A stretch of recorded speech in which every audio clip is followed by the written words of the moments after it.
Hi යාළුවනේ. අද මං ඔයාලගේ ලස්සන මතකයක් අවදි කරන්නයි සූදානම් වෙන්නේ. මොකද්ද දන්නවද? රොබින්සන් අන්දරේ. මතකද අපි චූටි කාලේ ජාතික රූපවාහිනියෙන් විකාශය කරනු ඒ ලස්සන පවුලේ කතාව.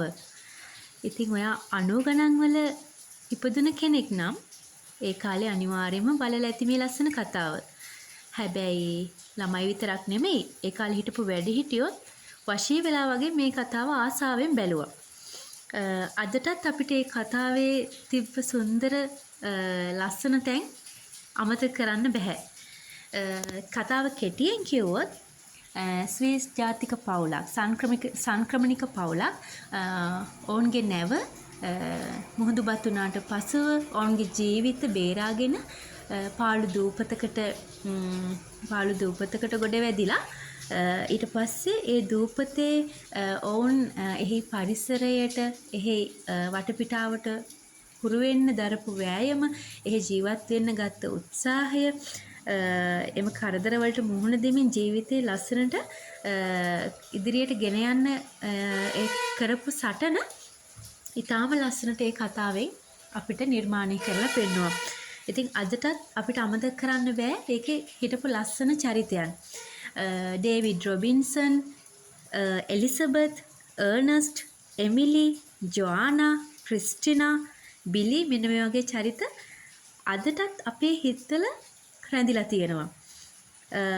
ඉතින් අපි දැන් වුණත් ආසයි මේ කතාව මුලින් ඉඳන් බලලා ආයෙත් රස විඳින්න තියෙනවා නම්.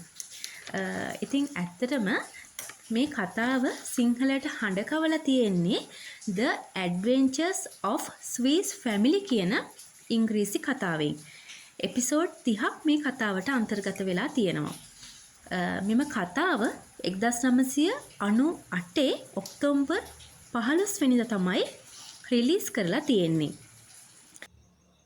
ස්විස් කතුවරයෙක් වුණ ජොහාන් ඩේවිඩ් විස් රචනා කරලා 1812 දී ප්‍රකාශයට පත් කෙරුණු The Swiss Family Robinson කියන නවකතාව පාදක කරගෙන තමයි The Adventures of Swiss Family කියන කතා මාලාව නිර්මාණය වෙලා තියෙන්නේ.